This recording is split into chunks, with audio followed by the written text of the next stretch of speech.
because I really struggled with that getting started. When I got started, I was a baroque and, had a family, and I really needed to hit the ground running. And I did, but I found that some of what I did was not only a waste of my time, but a waste of the little bit of money I had. And I would reach out to different agents.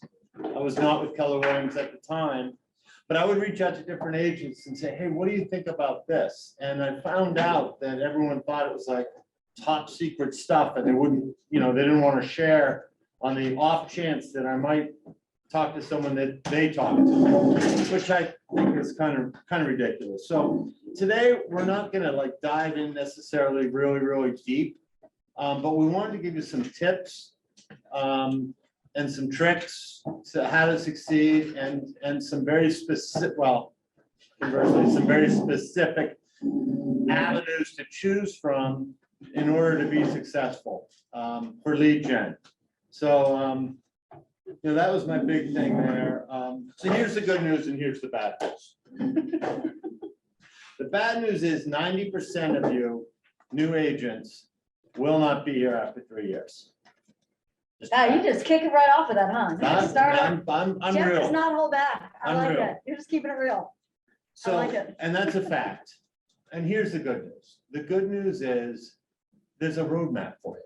There's proven techniques that will get you there. So the challenge with the proven techniques is choosing what works for you. If you are, I don't know, if you refuse to get on the phone and you try it and you just hate it, you're probably not going to be a guy calling withdrawals. Just guessing, right? So you got to choose your path, and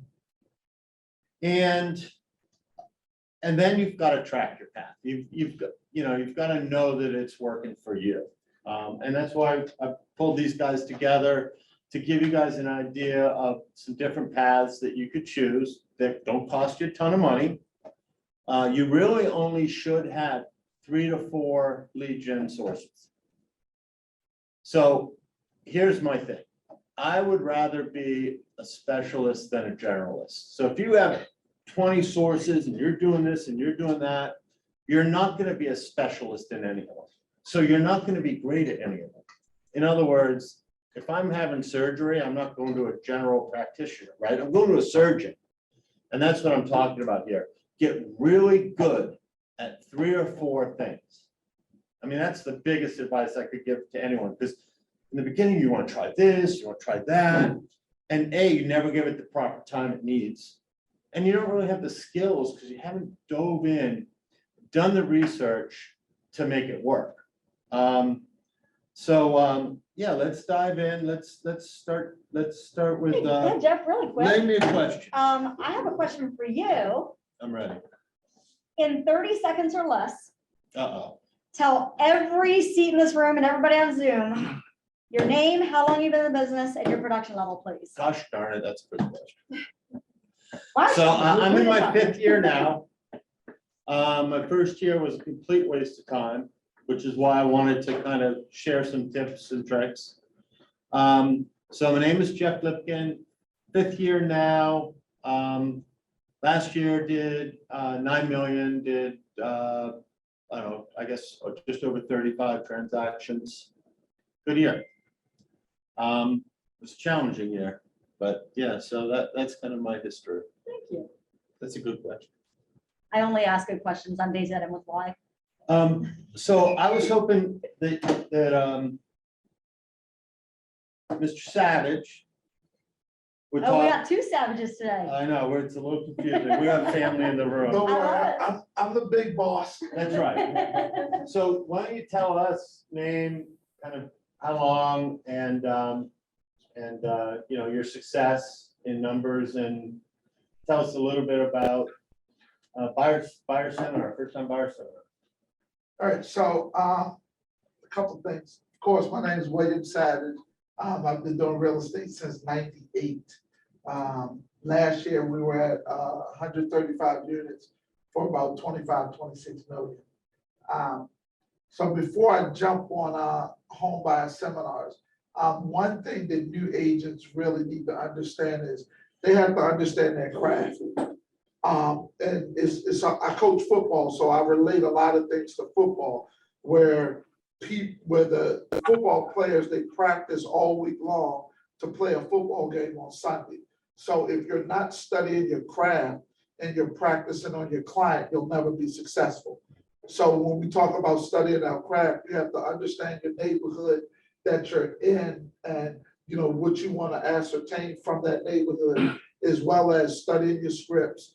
We had script practice this morning. I'm gonna put a couple of these guys on the spot.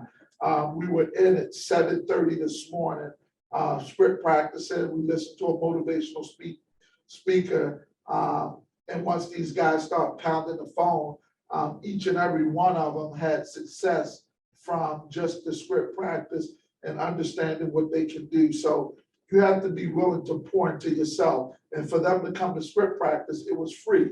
So there's a lot of free investments that you guys aren't taking advantage of, because a lot of times when people get into real estate is, I want the leads, I want the leads, I want the leads, where are the leads, where are the leads?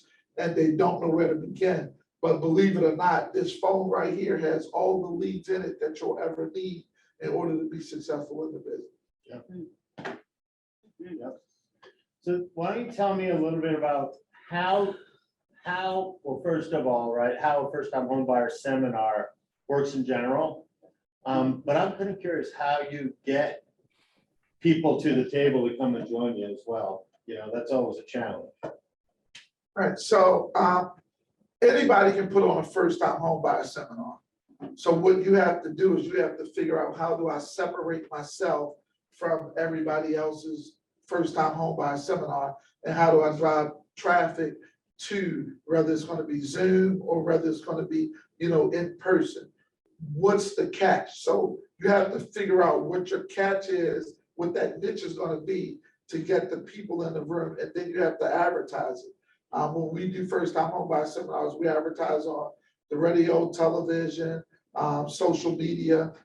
We, do some targeted marketing. And then, you have to figure out the audience that you want to advertise to. What better audience than luxury apartment complexes? Because if somebody is paying $1,500–$1,600 a month, of course, they're willing to come in and understand, how can I stop paying $1,600 a month, still get the same luxury townhome for paying $1,200 or $1,300 a month? So you specifically, so it's very difficult to have to go after a broad audience, right? Because it's expensive. So what William's talking about is a specific target, right? That he can go after, that he can afford to go after, and then he has a specific game plan for that target.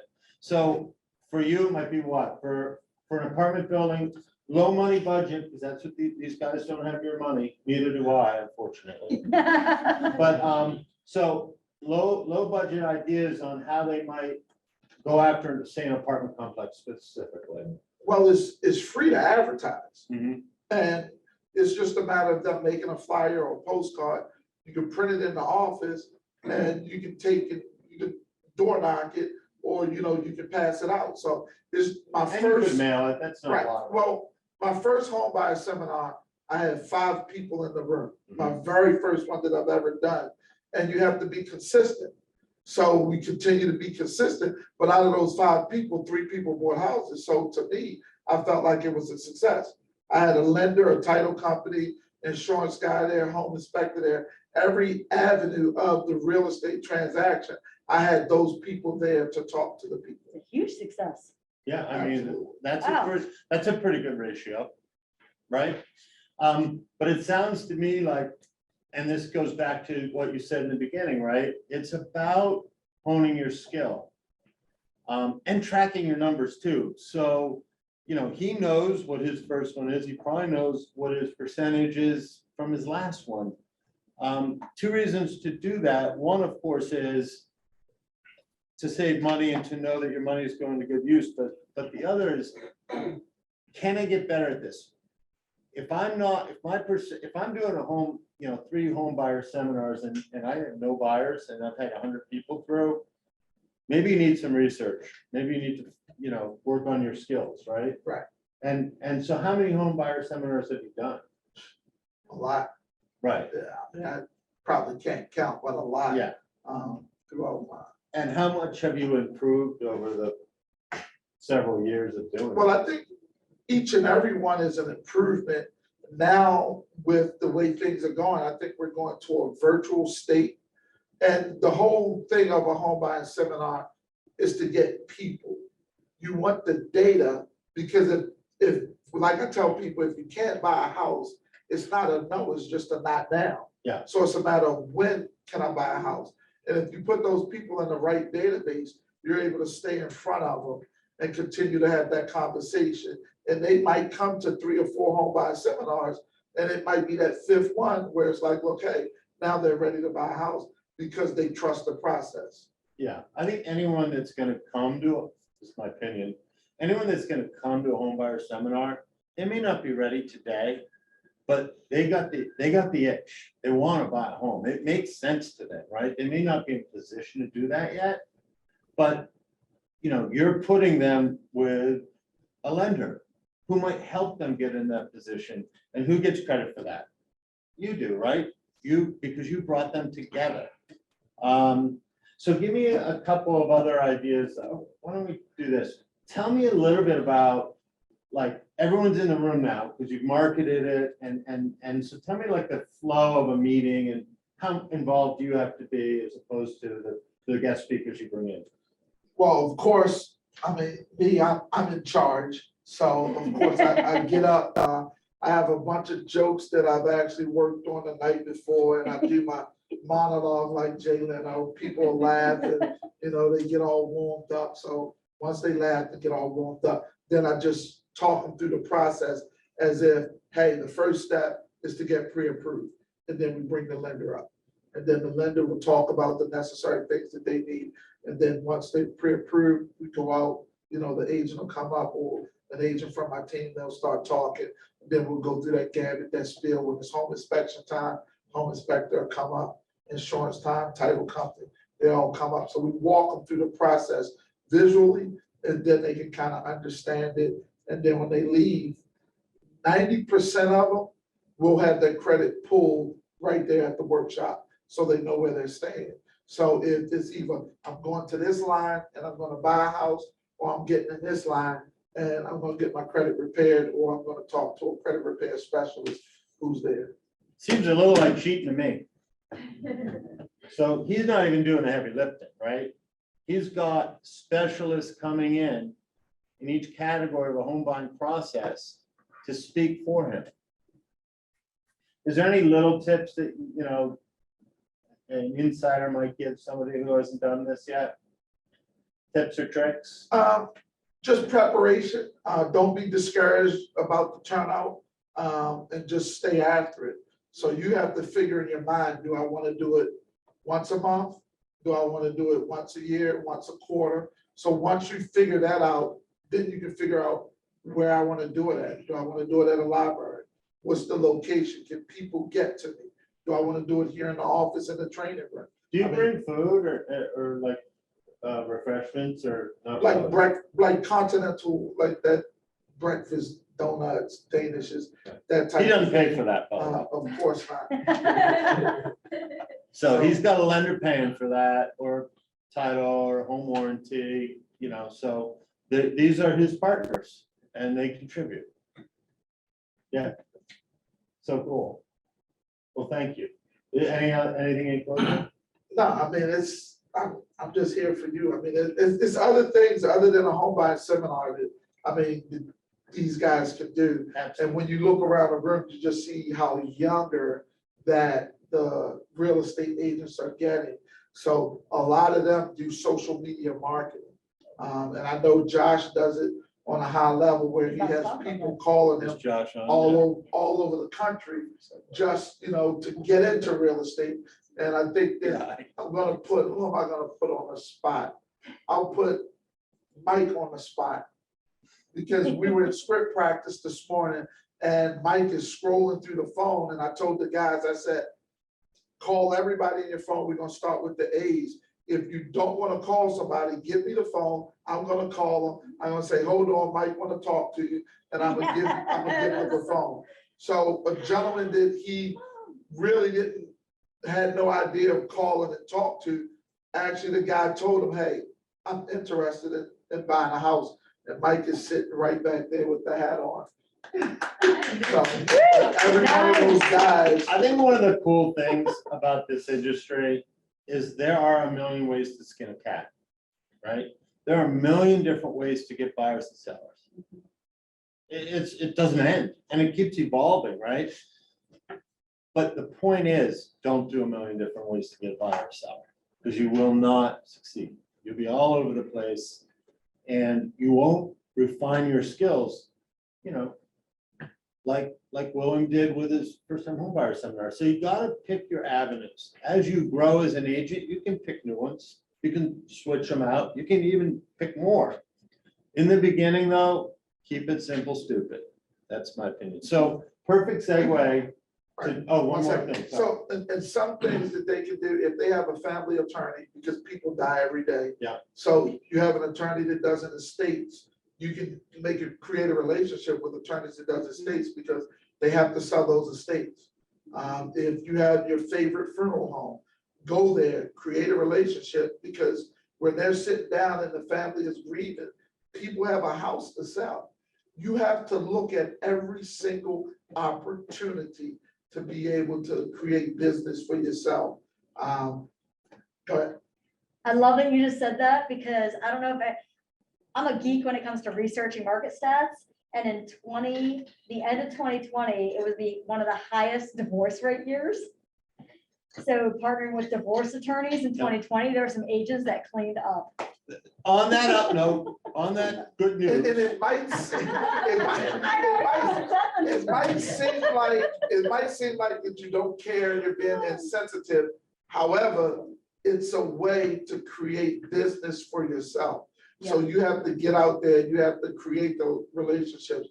I was talking to Jeff, you create the relationships in your farm with the neighborhood association. You do things for them where that whole neighborhood association wants to send business to you. So again, you have to get out of the box from the traditional way of doing real estate. Yeah, but again, the path has been paved for you.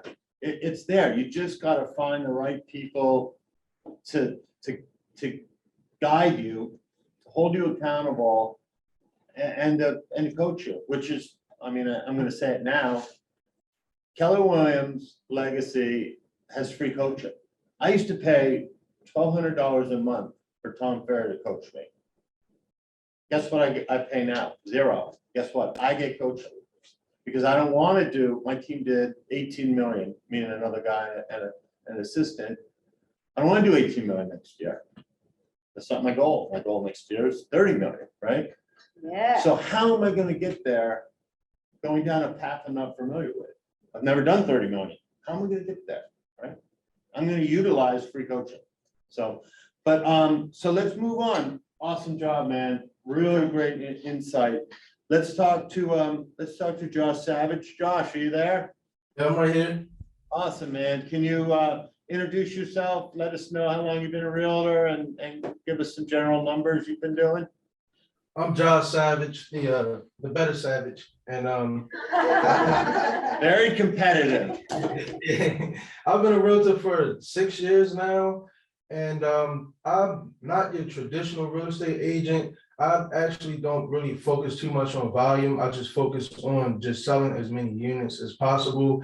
And I'm not really like your typical home buyer type of agent. I'm more so just focus on working with investors, and I market directly to investors, specifically more so buyers, because I find that when I'm working with investors who like to purchase properties, more so they it's easier. I'm not running around showing 5, 6 houses or 10 plus houses. I'll just sit down and talk with them and go over a list of, you know, what they're looking for, how much money they're looking to spend, what areas they're looking to be in, and I'll let them paint the picture to me, and and I'll go out and I'll find that investment property and send it right to them. And most of the times, like it's always a direct hit because they're not gonna be too picky. They're not living in the house and they're not looking at this as a, you know, a 30-year investment. Most times it's just, you know, they're gonna be buying the property, they probably gonna fix it up, rent it out, or they're gonna buy the property and flip it and make money and move on to the next one. So for me, I found that it was a lot less stress involved with working with investors, and it was a faster turnaround because it would, most of the time it's all cash. So Josh, quick question for you. Josh was showing me some of the social media stuff he did, and dude, it blew me away. I'm like, what the heck? You're not 22. How'd you figure all this out? So can you kind of share with us, I guess 3-part question, right? Like what you do to create it, who you're targeting, and then what the results are of your social media. So it's kind of, but to be honest, I'm kind of all over the place with social media. It's just kind of like falls in place. So I can make a video just talking about real estate and how well I'm doing, and it'll attract other real estate agents. And then when those real estate agents come, then I'll send them to Keller Williams and get them to sign up, and then you're making profit share money. So that's another stream of revenue. And then I could talk about, you know, just investment properties, how I'm doing with my own investments, how I've helped other people buy investment properties, and that'll actually bring more investors to you. Or you could talk about just the home buying experience, but I try to make the videos like very educational, and it definitely like it keeps people coming. Like if I go to my inbox on Instagram, like it's probably like I probably get about like 50 new messages a day. And it's hard to get to everybody sometimes. I actually been thinking about hiring someone just to reply to messages, but it does very well when you make content because it'll actually spread all over. Now I'm getting people from like all over the nation reaching out to me, and so it's been a ball. I definitely recommend using social media. A lot of real estate agents don't use it, or they don't put much thought into the videos that they're putting out there. If you put just a fraction of effort into your videos, it'll give you a good return. Do you have well, obviously you have a process, but do you have specific programs that help edit your videos, or, you know, like, do you do anything special there? I use, what's it called? You can use Adobe Premiere. It's a ton of YouTube videos on how to use it. So I actually, when I went to college, I went for TV production. So that's how I learned how to edit in college. But outside of that, there's a simple app called CutCap, CUTCAP, and you can add words, and you can edit your videos like just right from your phone. It's real simple.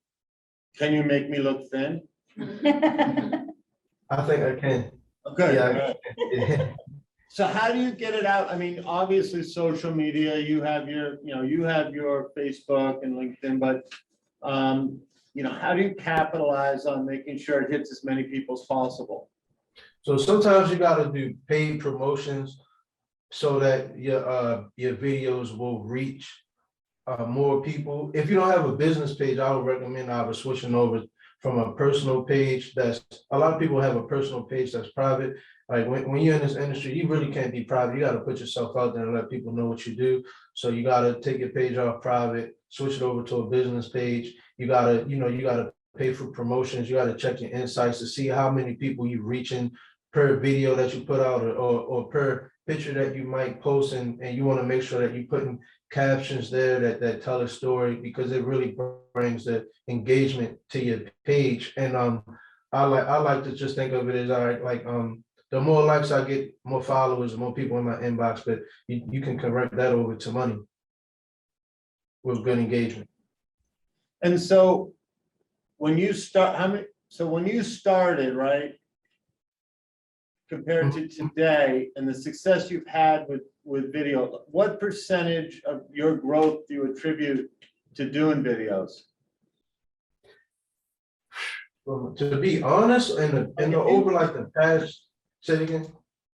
So for instance, if you took the last quarter and looked at your finances coming in, your successes, what percentage of that was through video, whether it was, you know, the first time they ever saw it, or they joined you 4 years ago and are constantly. Probably 80% now is coming from videos. Wow, that is powerful. Mhm. And it's not that I'm putting out that many videos, it's just the content you put out. And if you advertise it the right way, like you can take one good video and keep advertising it and people will keep calling you for months. Oh, I wish you'd pull up an example right now, but I don't know if that's possible, because I'm over 50. Yeah. Or if he had one, he could, if you have one available, sharing in the chat box, we can just, Yeah, throw Pull it one up and on then- if you get a chance at some point. Yeah, I'll do that. I'll try to do that now. throw it on our internal Facebook group, people can see that. Yeah, Yeah. no, that's super cool. I think an example for me, I mean, if everybody has an Instagram, I'm not really a Facebook guy. Like Facebook was for to me, it was for older people. So Hey, I hey. All right, I feel aged. I know. But if anybody has Instagram, you can go to Josh Savage Real Estate, and that's my page. Awesome, awesome. I'll Well, put that in thanks the chat. for sharing, man, and yeah, congratulations on your success. It's awesome. So, so we're gonna move on to Ilana. She's gonna introduce herself, but I just want to say, she's gonna work on Sphere, and there's sphere of influence, the people you know or people who like you. To me, that's the bread and butter. If you're not doing that, you're missing the freebies. And in this industry, there's a lot of heavy lifting. There's a lot of work to be done, right? You gotta have some things that just come to you to I don't know, to keep you moving and grooving and so I think if you're not really focused on Sphere, that, to me, that's number one. So why don't you introduce yourself, give us a little history and lay it on us, sister. Thanks. So I see a lot of faces I know, but I'll introduce myself. Ilana, Director of Coaching and Business Development here at Keller Williams Legacy. Sat in your seat as a brand new agent in 2015. Oh, that's crazy. And kind of like what Jeff said, I was like, okay, what do I do? Who do I call? I had a lot of failures and no appointments for a good amount of time, and then focused on 2 to 3 areas. And I'm going to be totally honest right now. I was the agent in year 1. Oh my gosh, it's embarrassing. I was the agent in year 1 who refused to call anybody on my phone ever. I actually was that agent. I refused my first year. It was actually 10 months, my first 10 months. I would not call or even text anybody on my phone. Or Why? I didn't want to bother them. I didn't want to be pushy. Now I come from 20 plus years of sales. I have no problem selling to strangers. So I was 007. I was a secret agent. True story. And it actually took 2 things to get me out of it. And Savage used one example I'm going to use that was a true story for me. So the very first thing, and then I'll use his example, is I had a 3-month period, and some people have heard this story, and it's a pain point I will bring up nonstop because I will never forget it. There was 3 months where 3 of my closest friends, Emma, Chris, and Viv, bought and sold houses without me, and all of them over 400,000. And it was not because they didn't want to use me as an agent, but what was it? They didn't know I was an agent, right? I was literally at a picnic with my friend Viv and her family. She goes, "Oh my God, I'm so excited. We're getting our house on the market. We're looking at houses right now." I'm like, "I'm sorry, excuse me? What?" But I had to take a really good look in the mirror and be like, well, that's my fault. I put it on social media, on my personal page when I got in real estate. Look at me, I'm an agent. I'm so excited. I passed my test. Thinking they would just remember. Yeah, so a similar scenario for me, like I reached out and said, "Hey, I'm an agent, blah, blah, blah, blah, blah." They said, "Oh, that's great." So I run into them a year later and I go, "How you been?" And they go, "Oh, I just bought a house." Yep. And I was like, "But I told you," right? But I told you a year ago. Yeah. And so talk to Everybody, that a little bit. number one, everybody forgets we're in real estate every 2 weeks. I have to remind my brother, who's in California, that I'm in real estate all the time. He forgets all the time. So, number one, that was a rude awakening for me, right? Especially when I sat down and did the math and looked at how much money I lost in 3 months. Not only that, but one of my friends had an agent who just wasn't a very good agent. Does this exist, by the way? People who've been in the business, do agents who are not great agents exist out there? It's not anybody in Zoom or in this room, but they exist, right? You guys are amazing because you showed up. So I allowed my friend to be taken advantage of by another agent who wasn't good because I didn't let them know I was an agent to help them. Right? Different mindset, right? Second story was I was taking a Keller Williams class called Bold, Business Objective Life by Design. And there was a session during Bold where everybody had to break off and call people on your phone. And we had a contest who could get the most referrals in a certain amount of time in this class. And I literally, oh, this is so embarrassing. I literally picked up my phone and I'm walking around like, so the instructor came up and goes, "Are you faking your calls right now?" And I'm like, "Yes." So he did what Savage did. He took my phone from me. He went scroll, click, it's ringing. And it was, we don't delete people on our phone. And it was a director I had that I haven't talked to in 6 years prior. But we don't delete people. And I'm like, he says, "It's ringing. You're calling Barry right now." And I'm like, "Don't answer, don't answer, don't answer, don't answer." And he answers. So true story. Number one, reconnected as if we talked to each other all the time. He never said to me, "Why haven't you called me?" Because, well, guess what? He never called me. So nobody's going to call me out on it. And no lie, I got 12 referrals from him that day. Which brings, And we rekindled a friendship. Now we get together once a quarter for a brunch. I think what new agents have to recognize or realize or, come to learn is a deal isn't one deal. Deal's not one deal. Not if you use your sphere properly, right? So a deal is they buy or sell. They call you, they go, "Oh, you were so great. My daughter's looking to buy." And you will find a certain percentage, Ilana, you would know better than I, but probably about 7% of your sphere are like your secret agents who are like, "Hey, I heard this guy's moving," and they're giving you Raving leads. fans. They're giving you leads. So when you lose one, you're losing more than one. Yep.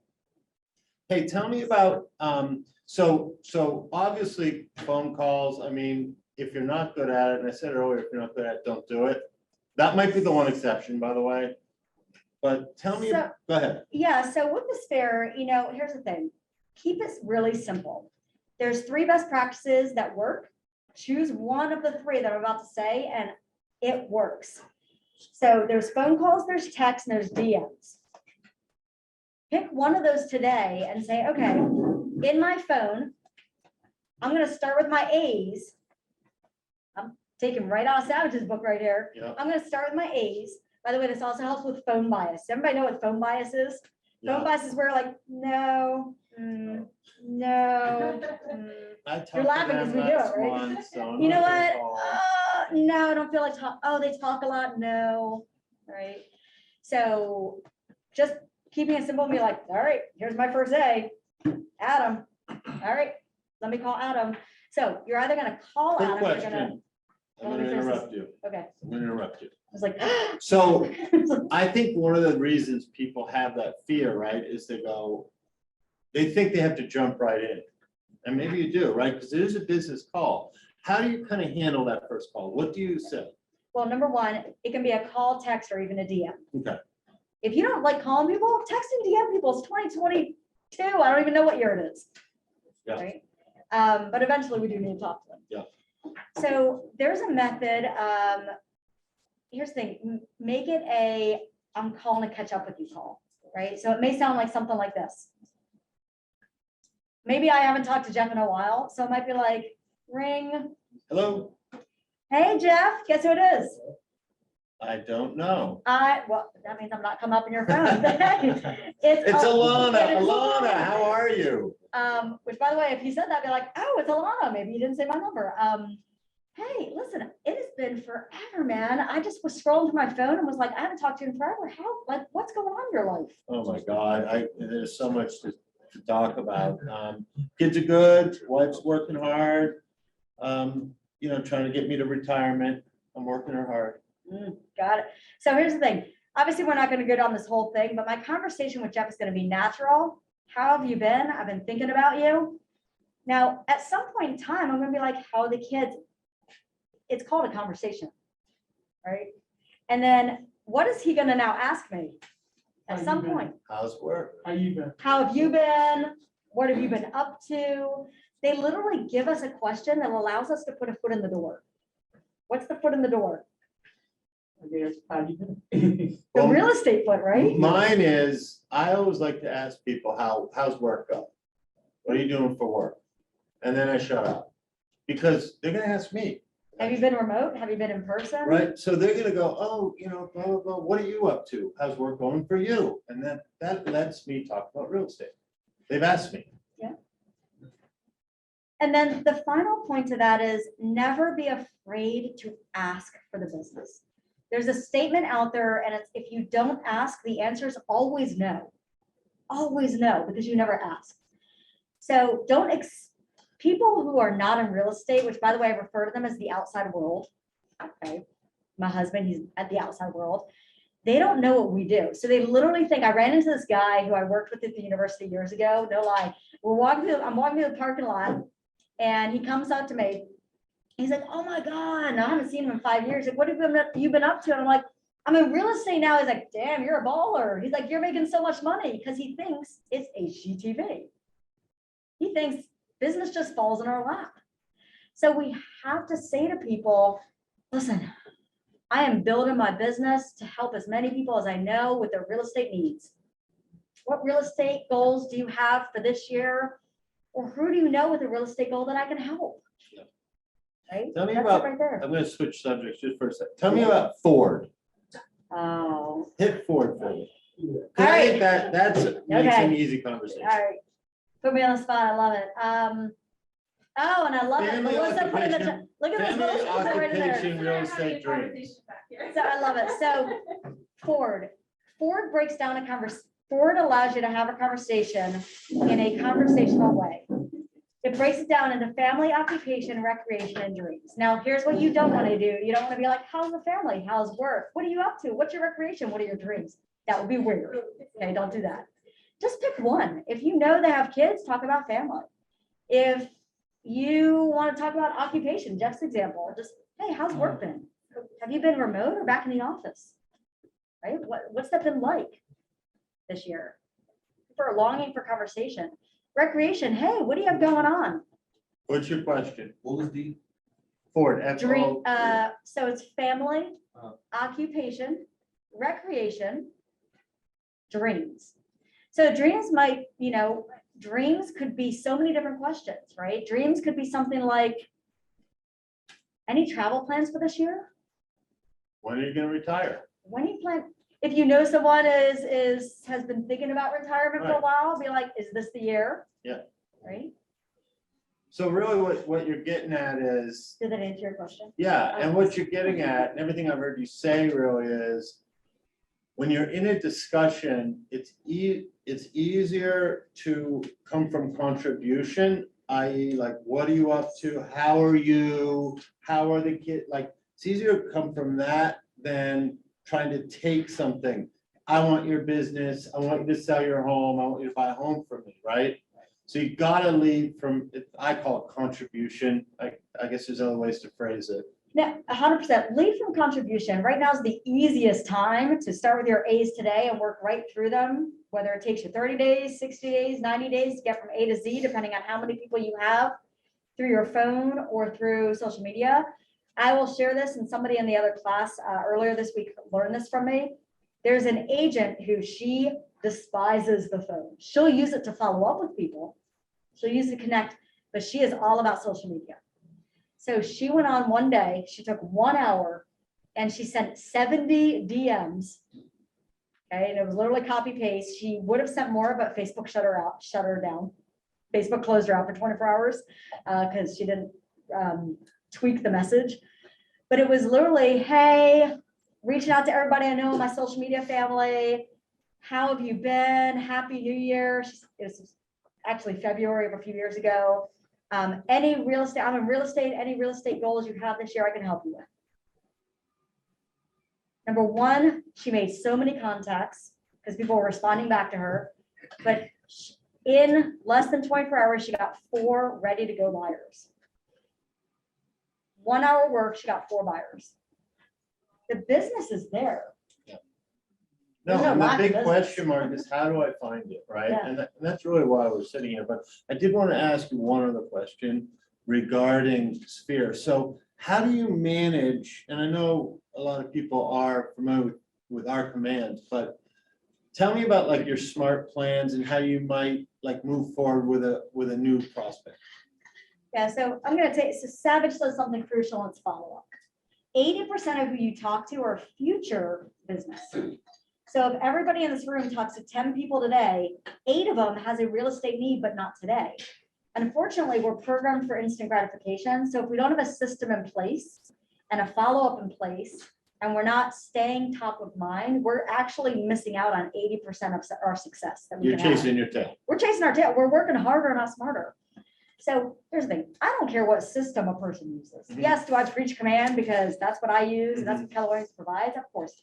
Whatever system you use, if it allows you to put them in there, set reminder tasks, put them on some sort of smart plan, otherwise known as drip campaign, where they're automatically getting emails, right?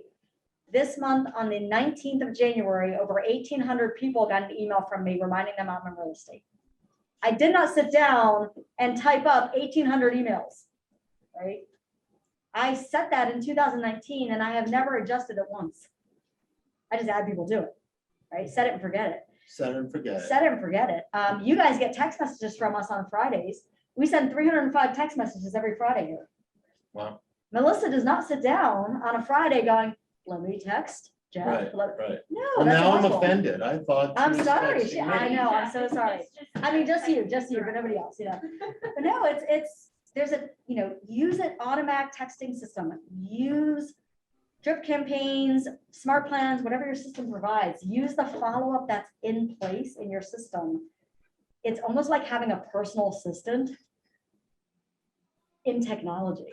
Yeah, so 2 observations there. One is that eliminates a lot of heavy lifting, right? That's going to be some of your freebies.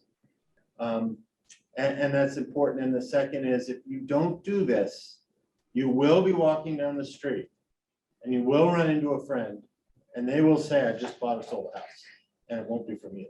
Oh, it's gonna happen. So you've got to stay top of mind. And the cool thing about these smart plans is, why don't you talk about the different like venues the smart plans uses to touch? And again, the 2 names, Smart Plan and Drip Campaign, are the same thing. So some systems, they call them drip campaigns. Basically, it's automated emails, automated texts, automated reminders to yourself to follow up with people. So for example, there's actually a campaign in there called Sphere, where you can start with your A's. You can actually put your entire Sphere on it and your system will tell you when to call them. So it's actually going to remind you to call them every quarter. Okay, start with all right, Joanne, start with your A's, right? And then, all right, you got through your A's, now go to your B's, now go to your C's, now go to your D's, all the way to Z. And then by a quarter, you've hit everybody. Now start over. By the way, every single real estate agent, this is a market research study, I'm not making this up. Every single real estate agent has 6% of business for 2022 between your phone and social media, which means that if you have 400 people in your phone right now, you have 24 pieces of business sitting in your lap right now. Where most agents struggle is they don't know how to tap into it, or they were like me the first year and they don't tap into it. Don't be like me. So also, for me, right, like that smart plan, it'll remind you of when somebody bought a house, right? So when somebody buys a house, guess what they get from me? They get a card with a $10 Dunkin' Donut card in it, right? Top of mind now, right? Coming from contribution. they're gonna remember that. They're gonna, if somebody, they hear somebody, they're gonna, and I didn't think of this, right? I did the research to figure out what's effective and what I want to use. Oh, my goodness. So you just brought up something so brilliant. Well, that's me. I know, right? I'm just taking all this brilliancy here at this table. Referrals are the greatest business you can build. So you get people from a first-time home buying seminar, I guarantee you, they also have friends, right? Who they want to refer to you. You get people from open houses, you get people from social media, there's referrals, right? So that's building it bigger and faster. Great way to capture more referrals. The second someone gives you, go to Amazon, go to Target, whatever, buy that huge inexpensive box of thank you cards and get a few. Like I used to have a drawer, literally a drawer. I don't have it anymore, but I used to have a huge drawer full of like $5 Dunkin' Donut things, $5 Starbucks, nothing expensive. Anytime someone gave a referral, before even calling that referral, I wrote a little thank you card, threw the little gift card in, mailed it to that person. And the thank you card said, thank you so much for trusting, thank you so much. I'm looking forward to helping your friend so-and-so. Referrals are the lifeblood of my business. Keep them flowing. Have an amazing day. And they're not giving like they're not doing it for money, right? They're giving referrals because you help them and they want to help you. It's reciprocal, but they also want to help somebody else, right? So showing appreciation will keep that flow going in. If you just take the referral and don't respond in any way, it could dry up. I mean, that's another freebie you do not want to dry. It doesn't want to dry up. You want to keep that going. Because again, there's a lot of heavy lifting. Do you have anything else you want to any little tips or tricks you want to throw in?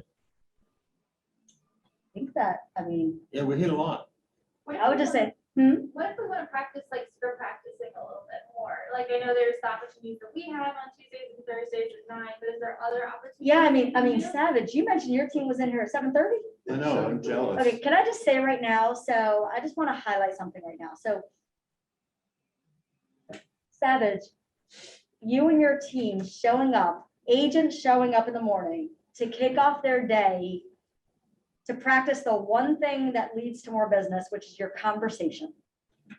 That will lead to more business right there. If you do that 15 minutes every morning and you kick it off early morning to kick off your day, number one, it builds energy, right?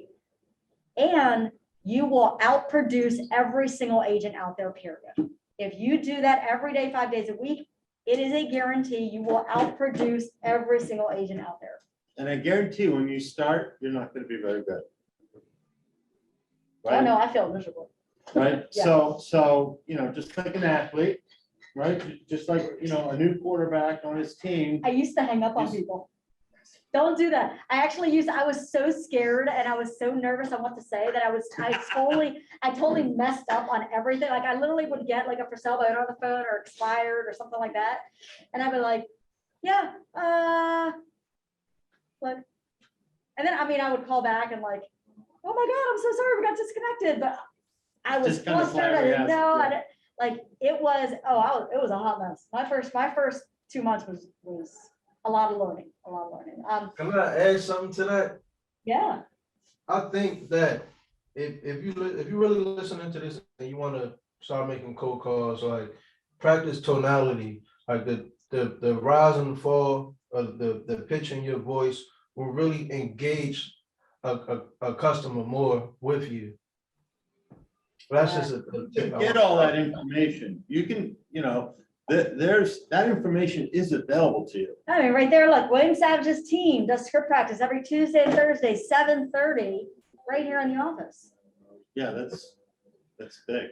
Can people hop in on that? They can, then I'm a recruiter for join my thing. Just be careful, nothing's free. There's nothing wrong with that. Conversations about that, there's nothing wrong. That might be a good fit, right?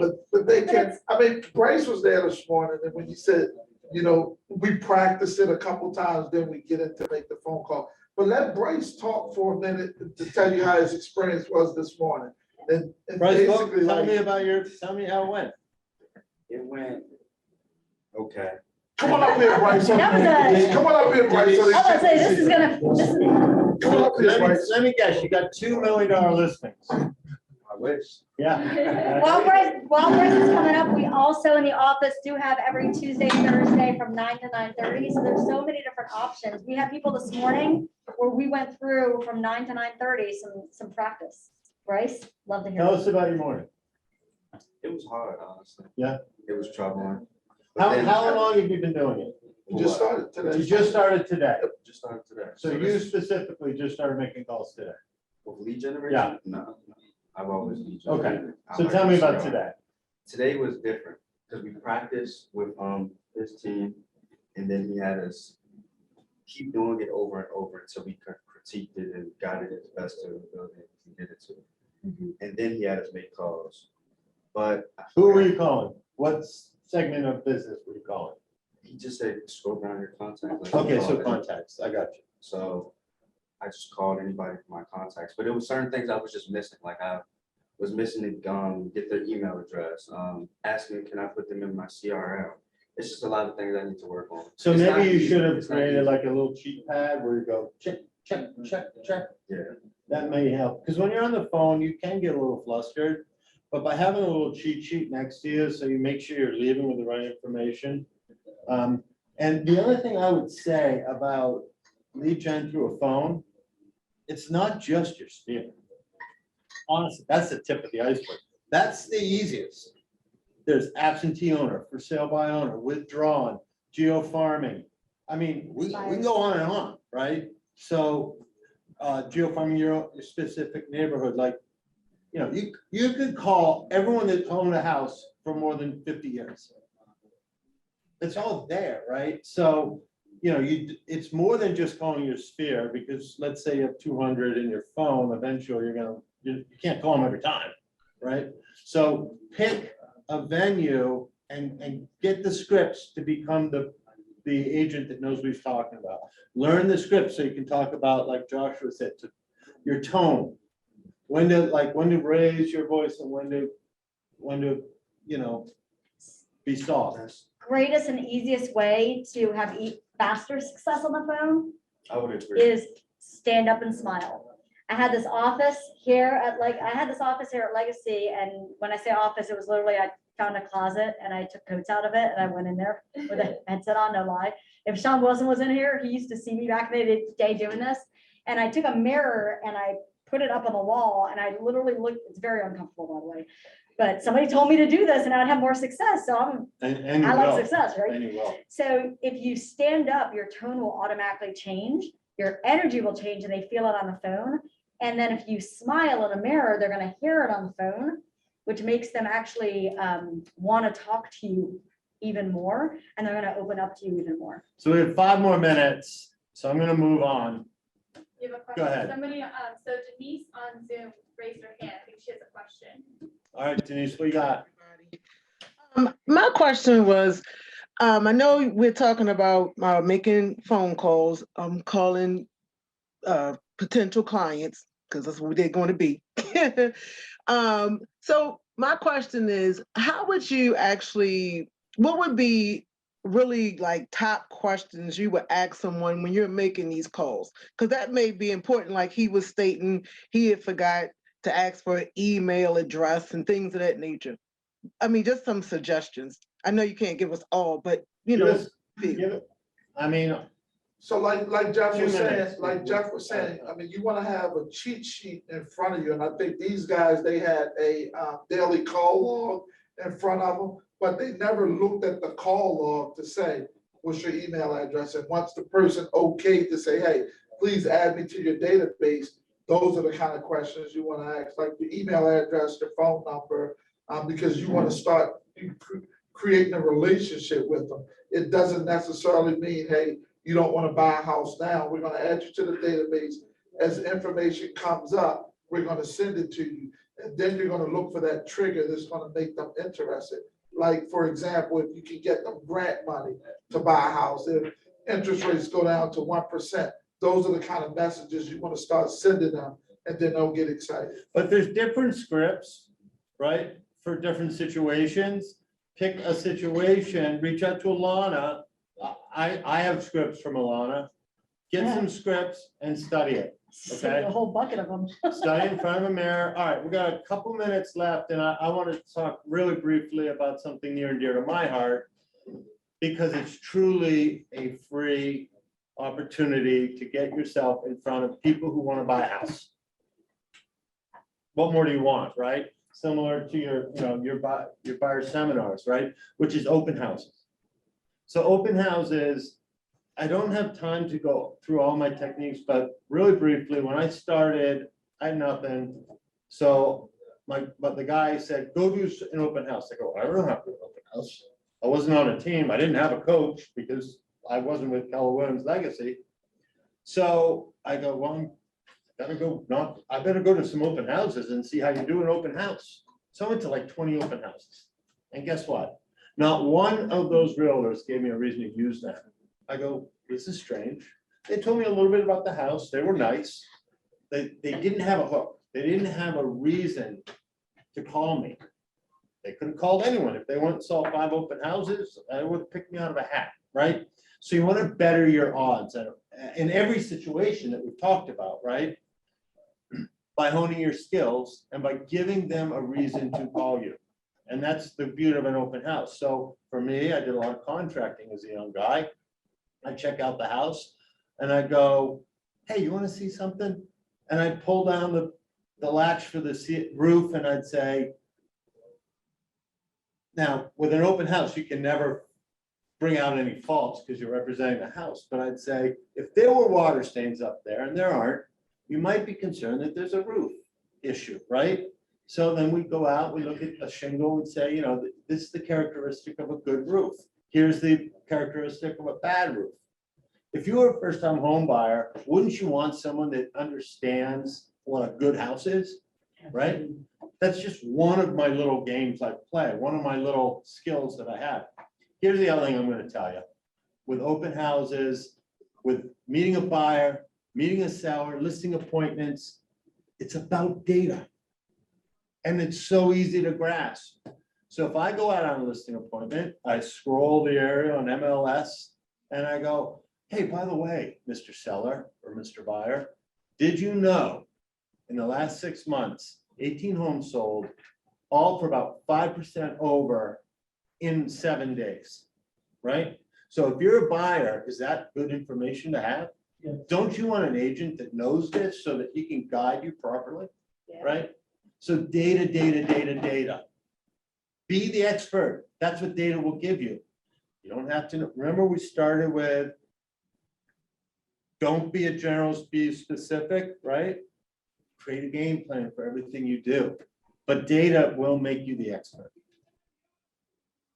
So if I'm going up against you and you're like, this is what I think I can get for your house, and I'm sitting there going, I'm spewing out all this data, who do you think is smarter? Who do you think knows this stuff, right? The data guy. So I really recommend data. Couple little things, little tips for open houses is identify the people walking in if they're a buyer or seller. Because my conversation with a buyer is not the same as a seller, right? If it's a seller, I'm talking about what I did to prepare the house, how we priced the house. I'm layering it in, I'm giving them the tour or whatever, right? But I'm highlighting why they should pick me to sell their house. Because they're in there to do some secret research, but I already know, right? I already know that. So I'm layering in my secret research back to them. So identify whether they're a buyer or seller. The way I do that is I go, hey, how'd you hear of us? How'd you hear about my open house? And then I like humor. So I will say, are you a nosy neighbor? And they'll laugh and they'll say, yeah, I'm a nosy neighbor, right? So now I know I'm going to try to get a look at their house and I'm going to tell them what I've done with this house and why they should choose me to get in their house and give them a CMA, right? So that's one thing. I use iPads because, or I don't, but I do something different and it's the same kind of result.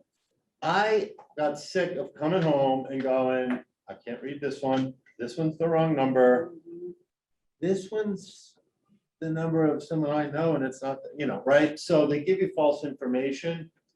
So instead of attacking them and saying, sign in, you have to sign in, I need you to sign in, I don't do that anymore. Now, if you have an iPad, it kind of, that goes away. They can't lie, right? Because you can check. But I let them do this, do the walkthrough first. Then I do my like, hey, let's look at the basement. Let's look at the roof. Let me, you know, show you some things to be worried about. Certainly not with this house, but with another. Now I've given them something. I'm coming from contribution. Now they're gonna give me the right number, right? So these are just a couple little tips I use. But open houses, my first year, I inadvertently got 14. So not directly necessarily, like somebody used me as a buyer and then they referred me to someone else. But I got that through open houses, right? I never would have met that first person. So, you know, it is an effective way, but not if you're just sitting on the couch saying, please sign in. One little quick thing, because I know we are over time. Yeah, People I'm gotta done. go. No, I love this. Number one is we posted in the, thank you, Melissa, posted in the chat box our YouTube channel because Jeff's talking about the open houses and he did an amazing open house class last year that is on our YouTube channel. So you can literally go there and find his class. And I may be talking to him or again about doing it again as I'm looking at him, waiting for him to nod. Okay, thank you. That was awkward. What if he said no? Oh, geez. And any newer agents who are like, well, I don't have any listings to do open houses. We have a lot of agents who are constantly looking for people to do open houses for them. And we have a way for you to look up that inventory to find that.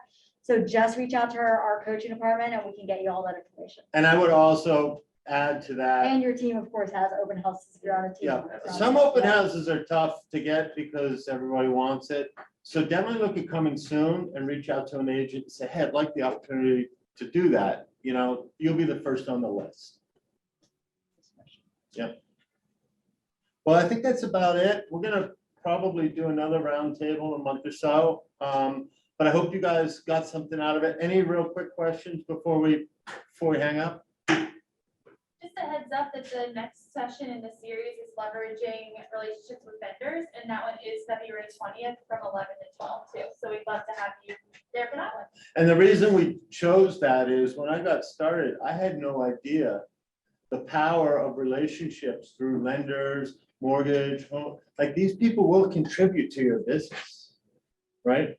So I didn't know, it took me 2 years to figure out that a lender might help sponsor an event for me, right? So we're gonna kind of get into the tips and tricks there. Yeah. Yeah. Hey, thank you, everybody. Thanks so much for coming. Thanks for having us, Jeff. Good job.